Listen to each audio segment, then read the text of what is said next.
ஒரு கேள்வி. ஒரு கேள்வி மட்டும் ஒரு மனிதனின் முழு வாழ்க்கையையும் வெளிப்படுத்திவிடும் என்று நீங்கள் நம்புகிறீர்களா?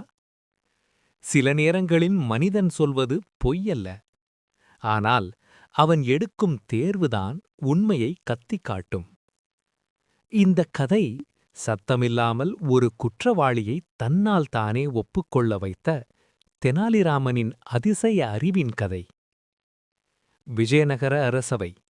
உயரமான கல்தூண்கள், மௌனமாக நின்று கொண்டிருக்கும் அமைச்சர்கள். நடுவில் பொன்னாசனத்தில் அமர்ந்திருக்கும் அரசர் கிருஷ்ணதேவராயர். அரசவையின் நடுவில் 2 வணிகர்கள் தலைகுனிந்தபடி நின்றிருக்கிறார்கள். ஒருவன் கோபத்துடன் முன்னேறி சொல்கிறான், அரசே, என் வாழ்நாள் சேமிப்பு, என் குடும்பத்தின் எதிர்காலம் அனைத்தும் ஒரே இரவில் காணாமல் போய்விட்டது. அரசவையில் சலசலப்பு.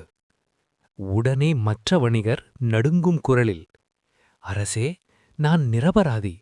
அவன் தன் தவறை மறைக்க என்னை பழி சுமத்துகிறான். அரசர் இருவரையும் மாறி மாறி பார்த்தார். சாட்சி கேட்டார், இல்லை. ஆதாரம் கேட்டார், இல்லை. அரசர் ஆழ்ந்த மூச்சு விட்டார். உண்மை எங்கே? அப்போது மெதுவாக உறுதியான நடைபோட்டு தெனாலிராமன் முன்னேறினார். அரசவை முழுவதும் அமைதி. அரசே, இன்று உண்மையை தேட வேண்டாம். உண்மை தானாகவே வெளியில் வரும். அரசர் ஆச்சரியமாக கேட்டார், எப்படி? தெனாலிராமன் சொன்னார், இந்த வழக்கில் தண்டனையை அரசர் அறிவிக்க வேண்டாம். அரசவையே அதிர்ந்தது. முதல் தண்டனை, அமைதியான சிறை, யாருக்கும் தெரியாது. இரண்டாவது, இந்த அரசவையின் முன் அனைவரும் பார்க்க புதுவான அவமானம். முதல் வணிகர் உடனே பேசினான், நான் புது தண்டனையை ஏற்கிறேன். அரசவையில் ஒரே சத்தம்.